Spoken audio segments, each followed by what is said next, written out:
Election commission কিভাবে গঠিত হবে তা নিয়ে অনেক আলোচনা হয়েছে, আমরা টক শো করছি, এইটা করছি সেটা করছি।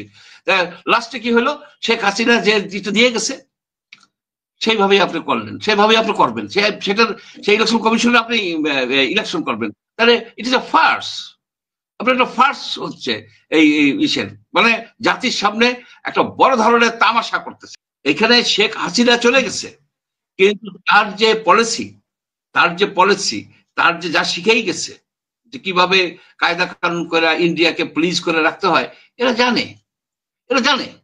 এই যে কেন তিস্তা প্রজেক্ট যেটা ছিল, যে প্রজেক্ট ছিল, সে প্রজেক্টের ফান্ডিং এর জন্য গেল না কেন, নতুন করে শুরু করতে গেল কেন, 4 বছর পিছিয়ে দেওয়া হলো কেন? আপনি 54 বছরে একটা চুক্তি করছেন, আর দুইটা ছোট ছোট টুকরা চুক্তি করছেন, কুশিয়ারা আর ফেনী নদী, সামান্য একটা চুক্তি করছেন। আপনার 123টা বাদ দেন, আপনার 53 চুক্তি করতে গেলে 2700 বছর লাগবে। অনেক জিনিস আছে কি, time is an important issue. আপনি দেখেন লোকজন কিন্তু আনরেস্টের মধ্যে চলে যাচ্ছে, তারা ইলেকশন চাচ্ছে, রোড ম্যাপ চাচ্ছে। আপনার সেখানে তো একটা ক্লিয়ার কাট হিসাবে আপনি তো সব সংস্কার করতে পারবেন না রে ভাই। এটা হলো বাস্তবতা, বাংলাদেশের সমস্যা এতগুলি, এত রকমের সমস্যা, এগুলো তো সব আপনি করা সম্ভব না একটা সরকারের পক্ষে, ইলেকট্রন গভর্নমেন্টের পক্ষে সম্ভব না। আপনি ধাপে ধাপে আপনার আগাইতে হবে, ধাপে ধাপে আগাইতে হবে। আপনি দেখেন এই যে ট্রাফিকের ব্যবস্থা, আপনি কি করলেন, যে অমানবিক ভাবে এইগুলি ভেঙে দিচ্ছেন। এক ভদ্রলোক তার থেকে নিয়ে আসছে, যে মেয়র বানাইছে, ভেঙে দিচ্ছে। এটা যে মানবিক দৃষ্টিতে কায়দা করা যায়, এগুলিকে ম্যানেজ করা যায়, এগুলি তো করতেছে না, এগুলি করতেছে না। এইখানে আপনার মোটা বড় দাগে সংস্কার করতে হবে। আরেকটা হচ্ছে কি, দুর্নীতি দমন কমিশন, দুর্নীতি দমন কমিশনের আপনার সংস্কারের কথা বলা আছে, যে কিভাবে কমিশন ই হবে, গঠিত হবে, এই দিছে। সেই অনুসারে কি করা হয়েছে নাকি? তার আগেই তো দুর্নীতি দমন কমিশন আপনি বানাই ফেলাইছেন। এখন এদেরকে যদি বাদ দিতে হয়, আপনি সুপ্রিম জুডিশিয়াল করতে হবে, তারপরে বাদ দিতে হবে। আপনি কোন যুক্তিতে বাদ দিবেন? আপনার যে বলতেছেন যে আমি ই করবো, সংস্কার করব, ইলেকশন কমিশন গঠন করার জন্য শেখ হাসিনা একটা আইন করছে, সেই আইনের আপনার বিরোধিতা করছেন, সবাই বিরোধিতা করছে, যে ওই আইন ঠিক মতো হয় নাই, ওই আইনে আপনার ওই এর মতো মানে ওটা সঠিকভাবে হচ্ছে না। এইখানে নতুন করে কতগুলি দিছে, রিকমেন্ডেশন করছেন, এইভাবে গঠিত করতে হবে। এখন তো আপনি তো আগেই করে ফিরে রাখছেন, আপনি তারা ওরা করে ইলেকশন কমিশন গঠন করে ফেলাইছেন, এখন তাদেরকে বাদ দিবেন কেমনে? তা না হইলে তাহলে শেখ হাসিনার তৈরি করা আইনে যে ইলেকশন কমিশন গঠিত হয়েছে, সেই ইলেকশন কমিশনের আওতায় হাবিব সাহেবদের ইলেকশন করতে হবে। তাহলে আসলে ইলেকশন, তাহলে আপনি কেমন ইলেকশন করবেন? ইলেকশন কমিশনই তো সবচেয়ে প্রবলেম। ইলেকশন কমিশনের চেয়ারম্যান, ইলেকশন কমিশনের আপনার মেম্বার, রাইট? এদেরকেই তো দায়িত্ব লোক আনতে হবে, দায়িত্ববান লোক আনতে হবে, অনেস্ট লোক আনতে হবে, নীতিবান লোক আনতে হবে। তার জন্য তো প্রক্রিয়া আছে, যে বিরোধী দল কিছু রিকমেন্ড করবে, ভেটো থাকবে, ভোট থাকবে, অনেক কিছু আছে, রাইট? তা আপনি তো সেটা করলেন না। আপনি কি করে রাখলেন? আপনি কুইকলি একটা ইলেকশন কমিশন বানাই থেকে দিচ্ছেন। তো ইলেকশন কমিশনের প্রতি আমার আস্থা নাই, হাবিব সাহেবদের আছে কিনা আমি জানি না, আমার আস্থা নাই। আস্থা নাই কেন? যে এইটা ইলেকশন কমিশন কিভাবে গঠিত হবে তা নিয়ে অনেক আলোচনা হয়েছে, আমরা টক শো করছি, এইটা করছি সেটা করছি। লাস্টে কি হলো, শেখ হাসিনা যে যেটা দিয়ে গেছে সেইভাবেই আপনি করলেন, সেভাবেই আপনি করবেন, সেই ইলেকশন কমিশনে আপনি ইলেকশন করবেন। তাহলে ইট ইজ আ ফার্স, আপনার একটা ফার্স হচ্ছে এই ইসের, মানে জাতির সামনে একটা বড় ধরনের তামাশা করতেছে। এই তামাশা আমরা লাইক করি না, আমরা এই তামাশা লাইক করি না। এটা ঠিক ঠিক হচ্ছে না যে এইভাবে আপনি তামাশা করবেন। ইসের আপনি ইলেকশন বাতিল করেন, বাতিল করে আপনার যে সংস্কার দিছে সেখানে ইলেকশনের আপনার তো অনেকেই অ্যাকসেপ্ট করছে, এইগুলি তারা যেগুলি রিকমেন্ডেশন দিচ্ছে বেশ কিছু অ্যাকসেপ্ট করছে, বিএনপিও করছে, আপনার অন্যান্য পার্টিও করছে। যেগুলি করছে সেগুলি ইমপ্লিমেন্ট করেন, সেগুলি ইমপ্লিমেন্ট করেন না কেন? আপনার এনবিআর কে ভাঙা, এটা রিকমেন্ডেশন ছিল, এটা তো আপনি করে ফেলাইছেন একেবারে কাউকে না জানাইয়া।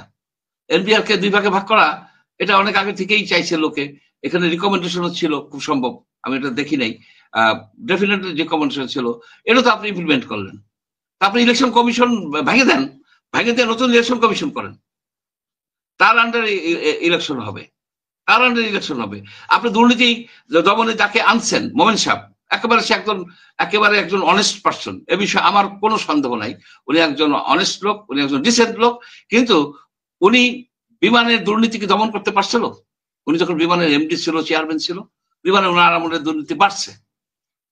যে লোক একটা অর্গানাইজেশনের কে দুর্নীতিমুক্ত করতে পারে নাই, সে লোক কিভাবে এই বাংলাদেশের এই দুর্নীতির মানে ক্ষেত্র, দুর্নীতির একটা উর্বর ভূমি এখানে দমন করবে? এখানে দরকার হলো কঠিন লোকের দরকার, কঠিন লোকের দরকার। দুর্নীতি দমন কমিশনকে বাইরে সাজানো দরকার। সেইগুলির দিকে নজর নাই। আপনার এই এই কারোর সম্পত্তি 2 ভাগ সমান হবে কি হবে না, এগুলি নিয়ে মাথা ঘামাচ্ছেন। ফারাক্কাবাদ নিয়ে একটু শুনতে চেয়েছিলাম, যেটা ফরিদ আক্তার বলেছেন, সেটার উপর আপনার কোনো মন্তব্য আছে? মন্তব্য ডেফিনেটলি ফারাক্কা সম্বন্ধে শুধু ফারাক্কা না, তিস্তা। আপনি দেখেন ফারাক্কা থেকে পানি এরা ডাইভার্ট করে নিয়ে যাচ্ছে হুগলি ভাগীরথীতে নিয়ে যায়, তারা তাদের পোর্টকে চালু রাখার চেষ্টা করছে, কিন্তু পারে নাই। খুব একটা যে হয়েছে কলকাতা বন্দর যে খুব একটা উন্নতি হয়েছে তাদের হয় নাই। এখন যে জিনিসটা হয়েছে সাউথ ইস্টের সুন্দরবন মানে দক্ষিণ পশ্চিম অঞ্চলের অনেকগুলি নদী আপনার নষ্ট হয়ে গেছে, এবং পানি না যাওয়ার ফলে সাগরের পানি আসে, লোনা পানি এসে বায়োডাইভার্সিটিকে ধ্বংস করছে। আমি নিজে গেছি বিল ডাকাতে, এতে দেখছি যে কি ব্যাপক মানে একটা ধ্বংসযোগ্য ইকোলজিক্যাল মানে ম্যান মেড ইকোলজিক্যাল ডিজাস্টার হয়েছে। এখন এটারই কি একটা সলিউশন কি? ইন্ডিয়া হচ্ছে, ভারত হচ্ছে নদীর ব্যাপারে অবিশ্বস্ত প্রতিবেশী বা বন্ধু বলেন, একটা অবিশ্বস্ত বন্ধু। এরা পানিকে জিওপলিটিক্যাল উইপন হিসেবে ইউজ করে, এটা আমি অনেক আগে থেকে বলতেছি, অনেক আগে থেকে বলছি। আমাদের যে এই মানে আন্তঃসীমান্ত যে নদীগুলি আছে, ভারতের সাথে কমপক্ষে 123টা আন্তঃসীমান্ত নদী আছে। এইটা না 53টা না, আরো অনেক বেশি এটা বাইর হয়েছে। এই নদীগুলির চারিদিকে ভারতের ভিতরে তারা বিভিন্ন রকমের বাঁধ, গ্রোয়েন, তারপরে আপনার ড্যাম, আপনার হাইড্রোলজিক স্ট্রাকচার তৈরি করে এমন কায়দা করছে যে গ্রীষ্মকালে ড্রাই সিজনে পানি কম দিবে, বর্ষাকালে পানি যাতে বেশি দিতে পারে, বন্যার ন্যাচারাল বন্যার সাথে আরোপ দিয়ে আপনার সর্বনাশ করে দেয় বাংলাদেশকে, তার একদম করে দেয়।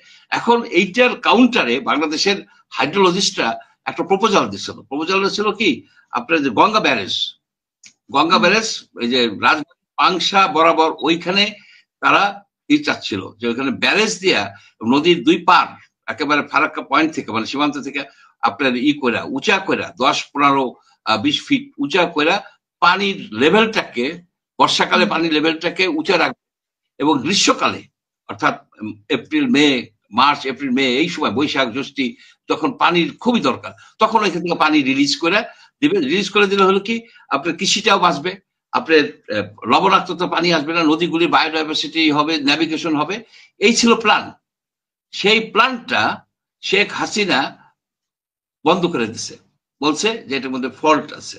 এই মোদি চাপ দিছে, ইন্ডিয়া চাপ দেওয়ার ফলে এটাকে এই করে রাখছে। আমি সেই যারা ইঞ্জিনিয়ার জড়িত ছিল তাদের সাথে আমি আলাপ করছি, তারা বললো যে পারফেক্ট প্ল্যান এটা। এই প্ল্যানের মাধ্যমে ভারতের উপর আমাদের নির্ভর করতে হবে না। পানি যদি বর্ষাকালে তো পানি তারা আটকে রাখতে পারবে না, বর্ষাকালে পানি আসতেই হবে, সে সময় আমরা পানি কিছু সেভ করে রাখলাম গ্রীষ্মকালের জন্য। That was the way to become independent of Indian decision, whimsical. সেটাকে কি করা হয়েছে? সেইটাকে এই সরকার আইসা একেবারে বন্ধ করে রেখে দিছে, ওটা নিয়ে কোনো আগাবে না। এই যে 2026 সনে আপনার ফারাক্কা চুক্তি রিনিউ করতে হবে, এখনই তো যে টেকনিক্যাল মিটিংটাকে তারা বাতিল করে দিছে, কোনো কনক্লুশনে আসতে পারে না এই মাস 2 আগে। আপনার তিস্তায় কি করছে? তিস্তায় 2016 সনের থেকে আপনার চায়না পাওয়ার চায়না তারা সার্ভে করে একটা প্রজেক্ট তৈরি করছিল, একটা প্রজেক্ট, এটা কিন্তু সার্ভে রিপোর্ট না, মানে না, একটা প্রজেক্ট তৈরি করে সেটাকে দেওয়া হয়েছিল ইয়ারডিতে 2022 সনে ফান্ডিং এর জন্য। এই সরকার এসে বললো কি, তিস্তা নদীর পাড়ের লোকের কথা শুনতে হবে, শুই না আপনার তারপরে প্রজেক্ট করতে হবে। আবার সেই কোম্পানিকে দিল, আবার নতুন করে প্রজেক্ট করতে হবে, 4 বছর লাগবে, 4 ইয়ার্স। অর্থাৎ ইন্ডিয়া চায় না, ইন্ডিয়া কোনোভাবেই এই জিনিসটা এই করে না যে ওইখানে একটা চাইনিজরা প্রজেক্ট করুক, সুতরাং ওইটাকে ঝুলাই দিল এই সরকার। এখানে শেখ হাসিনা চলে গেছে, কিন্তু তার যে পলিসি তার যে যা শিখেই গেছে যে কিভাবে কায়দা কানুন করে ইন্ডিয়াকে প্লিজ করে রাখতে হয়, এরা জানে।